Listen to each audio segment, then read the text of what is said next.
Well, howdy, folks. We're back over here at the 2025 Gulf Coast Big Rig Truck Show.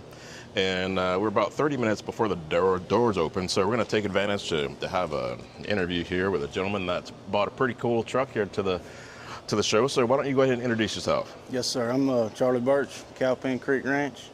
We're out of Poplarville, Mississippi. It's a 2021 389. It's got a 605 in it, 336 rears, 18 speed. It's got 711,000 miles on it. And you can see we pull cattle with it. Yes, sir. We bought the truck in 2022. Okay. We got it used. Whenever we bought it, it was bone stock. It didn't have nothing on it. All it had was a visor and some stacks. We put the herd bumper on it. Okay. We got that from Norfolk Peterbilt. Uh-huh. Those guys are real great to work with. We got that. They put it on. And then all the lights that you see, we got those from the Chrome Shack in Poplarville. Okay. And then the panels, we got those from the cab and cow panels come from Falls Truck Center, Wichita Falls. Okay.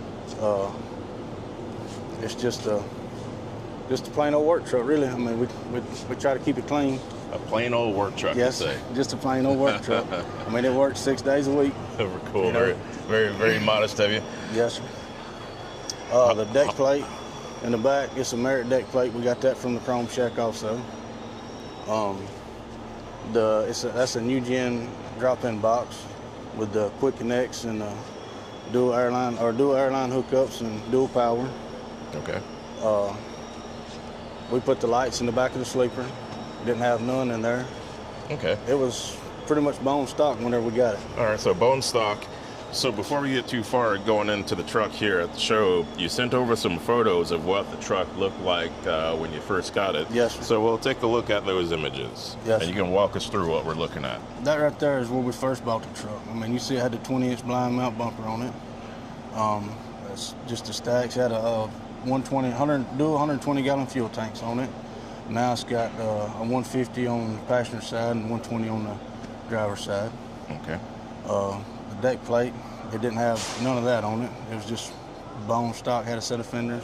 The interior, we can look at that in a minute, but the switches and everything was, I made those. That's the first trailer we bought. We pulled with it. We bought the truck on Monday, went Wednesday, picked up the trailer. Very nice. Yes, sir. It's just kind of plain Jane there. We hadn't really done nothing to it. You can see we're putting the lights in the back of it there. That was a pretty significant job in itself. Why was it significant? We had to tear the inside of the sleeper out. I mean, it was, and then laying everything out and trying to make sure it's all precise. Yeah. It's pretty tedious on that part of it. And who did that part? Me and some guys did at Bun Diesel. They done that. And Okay. then the fuel tank panel, I put that on there myself. Okay. And then that's just another shot there of the bumper and getting ready to come to the show there. That's what we was doing. And you can see here this just where the switches was just plain. I took and seen it done at a couple places and guys was doing it and I was like, you know what, I can make something like that. I just kind of turned new school into old school. Okay. And I mean, it's pretty simple to make. All right. Not nothing too intense. So it looks like you just put toggles on top of the rocker switches? Yes, sir. Well, I mean, you got to take them apart, disassemble them, and then drill them out and put the stud back in it where you can tie the rocker switch on to the toggle switch. But yes, sir, it's pretty easy. All right. I've not seen that before. That looks good. Yes, sir. Then that's just a couple places where we load at and where we deliver to. Okay. So what areas do you run, basically? We'll go anywhere from South Florida back to Mississippi, and then we'll load in Mississippi and go to the Panhandle. You know, Kansas, Nebraska, just the general areas. Okay. Really. And that's a shot there of the truck before we ever put any lights on it. Yeah, that one there's a shot of the truck before we ever put any lights on it. Okay. And then that one's there whenever we kind of got everything, getting it the way we wanted it. Okay. Very nice.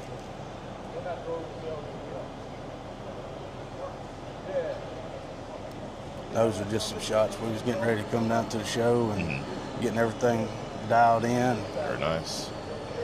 All right, cool. So we're going to come back out here live to continue looking at the truck, since we've got a nice shot or a nice mental image of what the truck looked like before. Yes. So let's go continue going this way here. Is the trailer is 2025. Okay.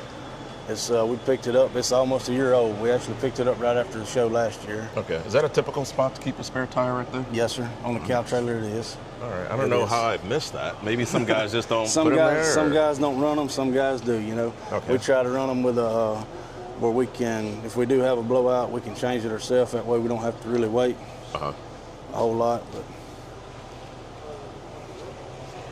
so we're going to walk down toward the back side of this trailer and just give the folks a glance at it here. What type of cattle?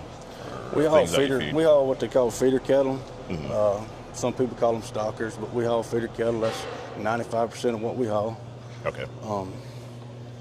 And we'll do some local work, moving from pasture to pasture, but mainly we run out west with it. And we'll go from feedlot, you know, from the producer to the feedlot. Okay. So there's a couple different runs that I've heard about, and I try to educate myself as best as possible. So Yes, sir. there's the spring run and then the fall run? Yes, sir. All right, so tell us a little bit more about that. Well, right now we're coming into what they call the fall run, and it starts in Florida. It'll start after the 4th of July, and it'll carry on into August in Florida, and then it'll move into Mississippi in the end of August, middle of August, into September, and then it'll move over into like Texas, and just kind of keeps moving further west as the year progresses, getting closer to wintertime. Okay. So as you continue to talk, and we're going to make our way back toward the front, but I want to continue talking about that fall run. Got a shot of you when you came into the building here the other day. So with this run that you're talking about, you said it starts in Florida. Yes, sir. And so those cattle get hauled where? Those cattle, they'll go out to the Panhandle. Some go to Colorado. Some will go out to Arizona, but mainly out to the Panhandle in Nebraska, Colorado, Panhandle of Texas, and Oklahoma. Okay. So is it true that Florida is one of the larger states, or a large state, when it comes to cattle? Yes, sir. It used to be. It was, and it's been told that if it wasn't for Florida, Texas wouldn't have cattle. Really? Yes, sir. It's been told that. You know, I've heard it from some of the old timers, but it's for sure very populated. Okay. So why wouldn't Texas have cattle then? Well, that's where the cattle was first introduced, was into Florida. Okay. The cracker cattle. True. You That's hear very about true. that's where they was first introduced to, and then they migrated on up throughout the 48 states. Okay. Got it. Yes, sir. Yeah, there's a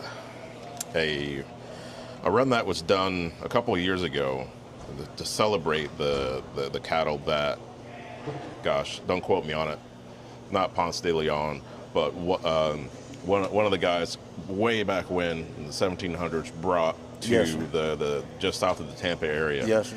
And that particular brand of cow became a staple. Yes, sir. So I know my interpretation is very loose on that. So there's going to be people in the comments that know exactly what that is. If you know, educate us. But now we're on this side, the passenger side, and you said that you have 2 different size tanks. Is Yes, there a sir. reason for that? Well, just that way we can carry more fuel capacity. We can travel a little bit further, so we don't have to stop as much with the livestock. It's and every time you have to start and stop with those cattle, it's hard on them.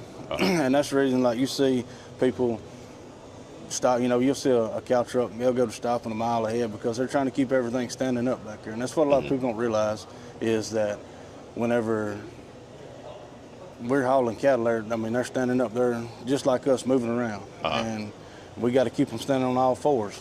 And Now you mentioned that, circling back to the tank size, the gallon size. Yes, sir. You said one held a larger capacity Yes, than sir. the other? Yes, and this one on the passenger side holds 150 gallons. The one on the driver's side holds 120. Is there a reason for that? Yes, sir, because of the depth tank on it. Okay, Yes, all sir. right. I didn't want to assume Yes, that, sir. and I didn't really take a look down there, but Yes, sir. just for those that Yes, are sir, and watching. that and a little bit of weight capacity too. Okay. So what do you got done to the engine? It's got a little bit of a tune on it, not too much, just a little bit. Hold on a second. Let me spin this camera around. A little bit of a tune. We Yes, know about you guys. Yes. You cow haulers. Yes, A little bit of a tune, you say, huh? Okay. Yes, it's got a little bit of a tune on it. We'll take that as you can get down the road a little bit, huh? Yes, it'll do all right. Okay. It'll do all right. It does. I love the badge here. Yes, sir. Whose idea was that to rebadge it? Well, it just seemed fitting, you know. I thought it was pretty cool, and we just kind of went with it. Okay. Now we got a shot of what the truck looks like with the lights on. You know, here at the Gulf Coast Big Rig Truck Show, we'll do a light show, I think more than twice a day, and where everyone will get to turn their lights on. So we'll go ahead and run that, and we'll talk about this as that's running. So about how many lights do you have? It's going to be close to 400 altogether. All right, Once cool. with the underglow and the lights on the trailer and the truck and everything, it'll be right. I say 400, probably 300 would be better, Okay. but easier to say. You know, more accurate. Now, what brand of light do you use? On the trailer, it has those maximum lights, and then on the truck, we got Grand Generals. Okay. Everything, all the lights on the truck's Grand Generals. Even the underglow is Grand Generals. Okay. I like those. They're good quality. We got the Grand Generals paired with the JML bulbs. Okay. Is what we have. Is there a benefit to that, the way that you did it that way? No, sir, it's just that's just kind of what I like. You know, it shows a good pattern and good brightness and pretty good quality to them. Okay. You know, it is. Now, underneath the trailer, when you came in the other day, it looked like you have a rope light or something like that. Yes, sir. Okay. Yes, sir. Now, Yes, what sir. brand is that? That's MTP. It's just a rope light that they put out Okay. on it. And then we got some lights up under the boxes back there. Those are going to be Grand Generals also, Okay. and those. What's the reason cow haulers run so many lights? Well, I mean, it looks cool for one, but also most of the time when we're going somewhere like delivering, it's going to be at nighttime, and believe it or not, all those lights help you make a turn. Like, you know, you're going to making a tight turn in a corner, needing to see a ditch or, you know, a pole or something like that. Those lights really light it up where you can kind of see, you know, because most of the time you're out there in the middle of nowhere, you know. Yeah, that's a good point. I'm glad that I asked because, one, we know that it's cool, you know, for the truck and trailer to be all lit up, but I've never heard anyone say it the way that you said it about being able to make a turn because it's Yes, dark sir. where you're going. Yes, sir. You know, we're not doing city trucking, you know, you're out there Yes, sir. in the middle of nowhere. What's your favorite part of this truck? On the truck, it's just hard to pick one thing, you know. I guess you could say I really love the steering wheel of it. I mean, you know, but that's just because it's got the old school steering wheel in it. That and the bumper, I like the herd bumper on it. I mean, it protects the truck really well. It really does. Okay, so we're going to come back out here live and let's move around to the interior and take a look at, you said the steering wheel is Yes, one of sir. your favorites? Yes, sir. All right.